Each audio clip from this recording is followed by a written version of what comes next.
ओम गणेशाय नमः। नमस्कार। कैसा रहने वाला है अगस्त का राशिफल सभी राशियों के लिए। बात करेंगे मेष राशि के लिए कैसा जाने वाला है अगस्त। मेष राशि और मेष लग्न दोनों ही देखें। राशि यानी चंद्रमा जहाँ एक नंबर में लिखा हो, चंद्रमा के साथ एक नंबर कहीं भी लिखा हो, या एक नंबर पहले भाव में लिखा हो, ग्रह कोई भी हो, तो दोनों लोग देखें। मैंने मंगल शुक्र के राशि परिवर्तन के प्रभाव के विषय में बताया था। बुध का वक्री प्रभाव भी बताया था। बुध यहाँ वक्री रहेंगे 12 अगस्त तक के लिए, और शनि भी वक्री हैं और ये तो नवंबर तक रहेंगे वक्री। तो कहीं ना कहीं दो वक्री ग्रहों का प्रभाव है। मंगल षष्ठ भाव में है आपके लिए, केतु महाराज आपके पंचम में है, और शनि द्वादश भाव में है वक्री। साढ़े साती का पहला चरण चल रहा है आपके लिए, या कहूँ हाँ पहला चरण चल रहा है। गुरु महाराज और शुक्र महाराज, शुक्र की बताई थी मैंने मंगल के साथ ही, वीडियो देख लीजिएगा आप, लिंक में डाल दूंगा। बेसिकली हम सूर्य के विषय में चर्चा करते हैं इस महीने के लिए। हाँ, गुरु की भी चर्चा करेंगे, बाकी सभी ग्रहों की चर्चा करेंगे, लेकिन शुक्र का 17 अगस्त तक का प्रभाव आपके चतुर्थ भाव में रहेगा, और 17 अगस्त के बाद से वो आपके राशि परिवर्तन कर जाएंगे। मतलब आधे महीने यहाँ रहेंगे चतुर्थ भाव में, आधे महीने आपके पंचम भाव में अपने ही स्वराशि में रहेंगे, केतु के साथ, लेकिन ग्रहण दोष में रहेंगे। कैसा जाने वाला है यह प्रभाव आपके लिए? मैं समझता हूँ कि ठीक है, मिला जुला है, लेकिन ज़्यादातर ठीक ही है। हाँ, बुध चतुर्थ भाव में वक्री हैं आपके, और आपके थर्ड हाउस के और रोग भाव के स्वामी होते हैं। रोग भाव में मंगल महाराज बैठे हैं, ठीक है। कर्जे से मुक्ति दिलाना, बीमारी से मुक्ति दिलाना, ये सब काम करेंगे, लेकिन कुछ बीमारियां देते भी हैं, उनकी चर्चा करेंगे। पहले बात करते हैं आपके कार्य क्षेत्र के विषय में, कार्य क्षेत्र और व्यापार के विषय में। कार्य क्षेत्र में लोगों के साथ इस समय ठीक रहेगा 4 महीना। जो शनि वक्री हैं यहाँ पर, तो वक्री शनि का जो प्रभाव रहेगा आपके लिए उत्तम है, लाभ भाव का प्रभाव भी देंगे। विदेश से जुड़ा हुआ कोई काम है आपका, या इंपोर्ट एक्सपोर्ट, दूसरे राज्य से जुड़ा हुआ कोई काम है आपका, दूसरे राज्य में जाना है, प्रमोशन इत्यादि है, यहाँ पर आपके चांसेस बनेंगे थोड़े, क्योंकि वक्री शनि है। और जो लोग विदेश चले गए हैं उनके लिए समस्याएं आ जाएंगी। पिछले दिनों चले गए हैं जो, जिनका ट्रांसफ़र हो चुका है, लेकिन जिन्होंने ट्रांसफ़र नहीं लिया था उनके लिए लाभ का समय होगा अभी। और कार्यक्षेत्र में थोड़ा संभल के ही करना है। अगर बैंकिंग सेक्टर से जुड़े हैं तब तो बिल्कुल समझदारी से ही रहना है इस समय। छोटी छोटी गलतियों के कारण आपके बॉसेस से आपकी परेशानी बढ़ सकती है, और विशेष रूप से जब तक बुध वक्री हैं आपके 12 अगस्त तक, तो कहीं ना कहीं इन चीज़ों से थोड़ा सा संभल के रहिएगा। 12 अगस्त के बाद अगर आप किसी ऐसे क्षेत्र में जहां डॉक्यूमेंटेशन का कार्य होता है, आप भारतीय सरकारी क्षेत्र में हैं, राजस्व विभाग में हैं, या किसी भी प्रकार के हैं, क्लर्क हैं, बैंकिंग सेक्टर में हैं, जहां ऑफिशियल वर्क बहुत इंपॉर्टेंट होता है, छोटी छोटी गलतियां मायने रखती हैं, लाखों करोड़ों का हेर फेर हो सकता है, या बहुत बड़ी चीज़ें छोटी छोटी गलतियों से अंतर डालती हैं। उन क्षेत्रों में भूल और गलती होने के चांसेस बढ़ेंगे। सूर्य चतुर्थ भाव में उतने प्रभावशाली नहीं होते, क्योंकि चंद्रमा का घर है वो, और सूर्य जब चंद्रमा घर में आते हैं तो बारिश का सीजन आता है, वर्षा ऋतु आती है कर्क भाव में जब सूर्य होते हैं। फिर भी सूर्य आपके चतुर्थ भाव में है, तो आपके माता पिता की सेहत का भी ध्यान रखिएगा। और माता और पिता दोनों का इसलिए मैंने कहा क्योंकि सूर्य पिता हैं और माता के घर में बैठे हैं, तो थोड़ी बहुत परेशानी दे सकते हैं। मंगल का जैसे मैंने बताया कि आपके रोगों से आपको मुक्ति दिलाएंगे, लेकिन विस्फोटक योग बना रहे हैं चूँकि शनि के साथ, और शनि और मंगल की एक दूसरे की दृष्टि है एक दूसरे के ऊपर, तो कहीं ना कहीं मंगल महाराज आपको ब्लड डिसऑर्डर दे सकते हैं। चूँकि षष्ठ भाव के स्वामी चतुर्थ में है, तो माता की सेहत अगर आपकी माता ब्लड प्रेशर की शिकायत या हार्ट की बीमारी की शिकायत वाली हैं, तो उनके लिए विशेष अच्छे से देखभाल की ज़रूरत होगी। उनके ऊपर थोड़ा सा ध्यान रखिएगा, इस समय उनके लिए अनुकूल नहीं रहेगा। कार्य क्षेत्र में अच्छा है समय, अगर ट्रांसफ़र नहीं भी है आपके फिर भी समय अनुकूल है, अच्छा करेंगे आप, अथॉरिटी रहेगी आपके पास। बस छोटी छोटी भूल से बचना है आपको, नहीं तो ट्रांसफ़र के योग की जगह आपके रेजिग्नेशन के भी योग बन जाएंगे, तो थोड़ा सा ध्यान रखिएगा।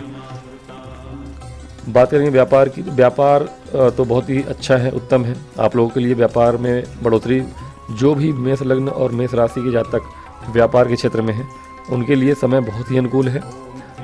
जो करना चाहते हैं वो करिए, धन लाभ होगा आपको। और व्यापार में बढ़ाने के लिए आपको अगर यात्राएं करनी है करिए, बेशक करिए, और वह भी आपको फल देगा। आलस्य से बचना है खाली आपको, और आलस्य नहीं करेंगे अभी फ़िलहाल आप तो, लेकिन हाँ अगर आलस्य करते हैं तो दिक्कत बढ़ जाएगी। ऑनलाइन काम करते हैं, ऑनलाइन लॉजिस्टिक वगैरह का काम है आपका, व्यापार है कोई, तो उसमें तरक्की देखने को मिलेगी। अगर कपड़े का व्यापार करते हैं आप, विदेश से जुड़ा हो कोई व्यापार हो, अथवा आप लोकल ही व्यापार करते हैं, आपका रेस्टोरेंट है, रिजॉर्ट वगैरह है, होटल है, या कॉस्मेटिक वगैरह की बुटीक की दुकान है, बड़ा हो या छोटा मैटर नहीं करता, तो इन सब चीज़ों में आपको बहुत ही तेज़ी देखने को मिलेगी। तो कुल मिला के समय बहुत ही अनुकूल है। ऐसे समय में हालांकि अभी आपके यात्रा के योग बन रहे हैं, लंबी यात्रा और छोटी यात्रा दोनों के ही योग बनेंगे। छोटी यात्राएं आप बिजनेस के बढ़ाने के लिए करेंगे तो अच्छी बात है। लंबी यात्रा भी बिजनेस के लिए अच्छा है, विदेश जाना चाहें, लेकिन हाँ अगर आप 12 अगस्त के बाद जाते हैं तो दो चीज़ें होंगी। पहला तो बुध वक्री से मार्गी हो जाएंगे, आप निर्णय अच्छे से ले पाएंगे, और दूसरा मंगल का प्रभाव जो होगा थोड़ा कम हो जाएगा। शुरुआत में मंगल का प्रभाव जो होगा, मंगल आपके 28 जुलाई से षष्ठ भाव में बैठेंगे और पूरे अगस्त से यहीं रहेंगे। तो शुरुआत के हफ्ते 2 हफ्ते, कम से कम 2 हफ्ते, 12 दिन या 14 दिन, उनका प्रभाव बहुत अधिक होता है। तो ये चीज़ें टैकल करने के लिए यात्राओं में अगर मान लीजिए कि बाहर आप जा रहे हैं तो शनि मंगल का जो योग होगा आपके लिए दुर्घटना करने वाला हो सकता है, तो थोड़ा सा, और वक्री प्रभाव बुध का, ये दोनों ही 12 अगस्त से हट जाएंगे। उसके बाद कोई यात्रा करते हैं आप, व्यापार के लिए करें और नौकरी के लिए करें, कंपटीशन वाले कोई एग्ज़ाम हो आपके उसके लिए करें, विद्यार्थी हैं अगर तो विद्यार्थियों के लिए समय अनुकूल है। और 17 अगस्त के बाद और भी अनुकूल हो जाएगा। थोड़ा सा बस बदलाव की ज़रूरत होगी स्टूडेंट्स के लिए। 17 अगस्त के बाद जब सूर्य राशि परिवर्तन कर जाएंगे तब आपके लिए बहुत ही अनुकूल समय होगा विद्यार्थियों के लिए। और बुध का वक्री प्रभाव भी हटेगा। उसके बाद विद्यार्थी जो भी कंपटीशन के एग्ज़ाम की तैयारी करने वाले हैं, या नॉर्मल भी हैं, मेडिकल फील्ड के हैं या टेक्निकल बैकग्राउंड के हैं, बाहर जाना चाहते हैं, विदेश जाना चाहते हैं, कोचिंग करने दूसरे राज्य में जाना चाहते हैं, या दूसरे कॉलेज में पढ़ना चाहते हैं कहीं बाहर, उन सब के लिए बहुत अच्छे समय का चुनाव होगा। वो समय होगा जो 17 अगस्त के बाद। बात करेंगे सूर्य महाराज आपके आ जाएंगे पंचम भाव में।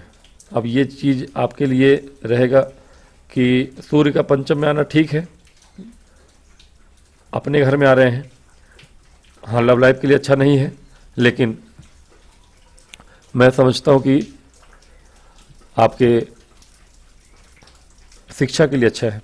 और अगर गवर्नमेंट टीचर हैं आप, या गवर्नमेंट टीचर के एग्जामिनेशन के लिए तैयारी कर रहे हैं, उसके लिए भी अच्छा है।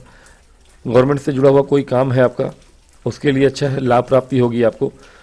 हाँ संतान के लिए समय अच्छा नहीं है, और लव लाइफ तो ठीक है, कोई नॉर्मल चीज़ है, लेकिन मुख्य रूप है संतान के लिए समय अनुकूल नहीं होगा। विशेष रूप से जो एक्सपेक्ट कर रहे हैं अपने बेबी को, अगर डिलीवरी होने वाली है इस महीने किसी की, तो थोड़ा सा ध्यान रखिएगा। विशेष रूप से 17 अगस्त के बाद जो आपके योग बनेंगे 17 अगस्त से लेके अगस्त बाकी के बचे हुए दिनों में, अगस्त की बात हो रही है इसलिए मैं बता रहा हूँ। हालांकि सूर्य यहाँ सितंबर तक रहेंगे, 15-16 सितंबर तक रहेंगे।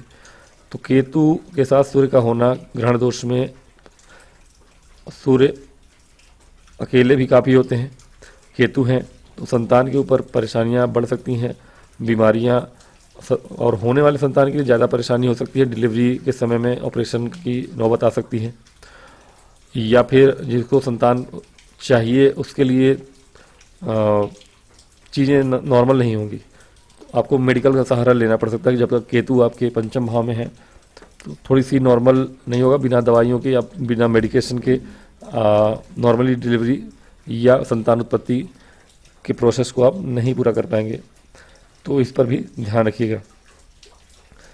लेकिन लाभ सूर्य महाराज दिलाएंगे। स्टूडेंट्स हैं अगर तो शेयर मार्केट वगैरह में मैं समझता हूँ कि अगर निवेश करते हैं आप तो कोई दिक्कत नहीं, कर सकते हैं, पहले भी कर सकते हैं, सूर्य के गोचर के पहले भी, यानी 17 अगस्त के पहले भी कर सकते हैं और बाद में भी कर सकते हैं।